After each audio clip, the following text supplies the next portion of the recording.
నాకేం అర్థం కావడం లేదే.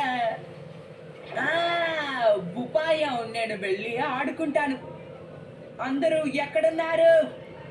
ఆ, ఏంటి ఎవరు లేరు? అరే, ఆ, ఈ పోస్టర్ ఏంటబ్బా? గాయకులు అవ్వాలనే విద్యార్థుల కోసం గాలిస్తున్నాము. అంతర్జాతీయ కళాకారుడు టకేషి సియోడా అద్భుతమైన శిక్షణ అందిస్తున్నారు. Zion music academy. నా మ్యూజిక్ అకాడమీలోని ప్రజలారా, నాతో పాటు గొంతు కలపండి.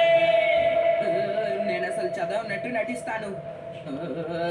తొందరగా ఇంటికి వెళ్ళిపోవడం మంచిది.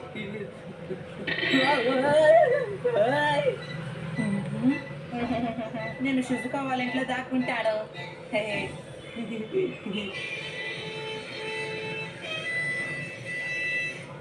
అమ్మో, ఏంటి శబ్దం? షిజుకా వైలిన్ వాయిద్యం జియాన్ పాటతో పోటీ పడుతున్నట్టుంది.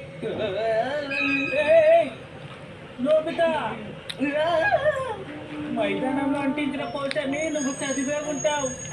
నేను మైదానంలో పైపు మీద ఉన్న పోస్టర్ని అస్సలు చూడలేదు జియాన్. అలాగా? అయితే నేను చెప్తానుండు. చూడు, నా గళాన్ని విప్పితే అది ఎంత గొప్పగా ఉంటుందో నీకు తెలుసు కదా. నా ప్రతిభను వృధా చేయడం నాకు ఏమాత్రం ఇష్టం లేదు. అందుకే నేను ఒక నిర్ణయం తీసుకున్నాను. నేను మీ అందరికీ పాటలు నేర్పిస్తాను. నా అకాడమీలో నువ్వు అభ్యర్థిగా చేరతావా? అవును అవును.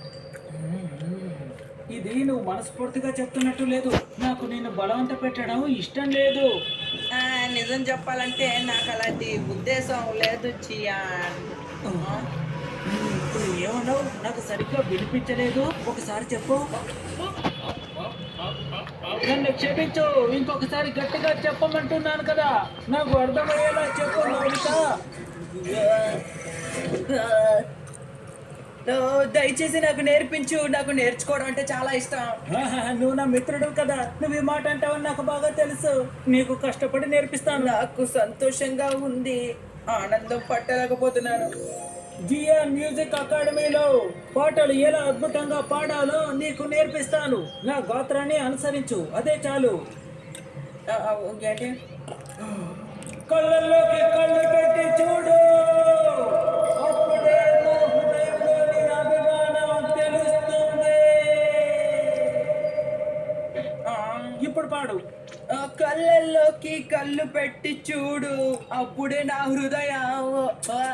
అలా కాదు, సరిగ్గా శృతిలో పాడాలి. కళ్ళల్లోకి కళ్ళు పెట్టి చూడు, అప్పుడే నా హృదయం. సరిగ్గా లేదన్న